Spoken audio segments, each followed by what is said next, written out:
Kim Cho inusisa sa pagmo-move on. Pinalitan ng Avellino ang apelyido. Kim Cho, isang kilalang personalidad sa industriya ng entertainment, ay naging sentro ng usapan sa kanyang kamakailang interview. Sa kanyang launch bilang endorser ng Face by Bloom, talagang nabuhay ang mga kwentuhan at kulitan. Ang masayang pagkakataong ito ay nagbigay daan para sa mga fans at media na muling magtanong tungkol sa kanyang personal na buhay. Lalo na ang tungkol sa kanyang pag-move on mula sa mga nakaraang relasyon. Isa sa mga paboritong tanong sa mga interview kay Kim ay ang kanyang estado ng puso. Sa mga nakaraang taon, naging laman siya ng balita dahil sa kanyang relasyon kay Sian Lim. Ngunit sa ngayon, mukhang natutunan na ni Kim ang tamang pag-usad at pagtanggap sa mga pagbabago sa kanyang buhay. Sa kabila ng kanyang mga pinagdaanan, nananatili siyang positibo at masaya, na tila nagiging inspirasyon sa kanyang mga tagahanga. Sa kanyang launch,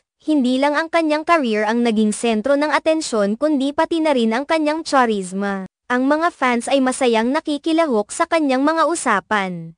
At sa isang pagkakataon, hiniling ni Kim sa kanila na sa tuwing marinig nila ang kanyang pangalan, dapat nilang sabihing, Avellino, bilang isang uri ng biro at paalala sa kanyang mga tagahanga na makipagtulungan sa kanyang mga proyekto. Ang ganitong mga interaksyon ay nagpatunay na siya ay malapit sa kanyang fans at handang makipagkulitan sa kanila. Maraming mga tao ang nag-uusap tungkol sa kanyang koneksyon kay Paolo Avellino. At hindi may kakaila na ang kanilang pagkakaibigan ay naging usapan sa mga nakaraang buwan. Sinasabing sa kabila ng mga nakaraang isyu, tila nagkaroon na ng pag-unawa at respeto sa pagitan nila. Ang pagbanggit sa pangalan ni Paolo sa kabila ng kanyang bagong endorsements ay nagpapakita lamang ng patuloy na pagkakalink ng kanilang mga pangalan sa media. Ang mga fans naman ay may kanya-kanyang opinyon tungkol sa mga kaganapang ito. Para sa iba, mukhang malinaw na si Kim ay naka-move on na mula kay Sian Lim, at handa na siyang tumanggap ng bagong mga oportunidad at karanasan. Maraming tagahanga ang umaasang makikita pa ang kanyang pag-unlad hindi lamang sa kanyang career kundi pati na rin sa kanyang personal na buhay. Sa bawat interview at launch na kanyang ginagawa, tila mas lumalalim ang kanyang koneksyon sa kanyang mga fans.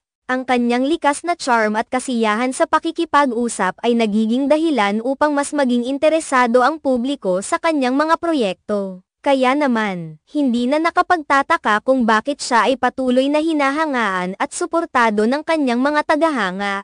Sa huli, si Kim Cho ay patuloy na nagpapakita ng kanyang lakas at determinasyon sa kabila ng mga hamon. Ang kanyang kakayahan na makipagsabayan sa mundo ng showbiz at ang kanyang pagnanais na maging inspirasyon sa iba ay tunay na kahanga-hanga. Sa kanyang pagsusumikap at pagiging totoo sa kanyang sarili, tiyak na marami pang magandang bagay ang darating para sa kanya.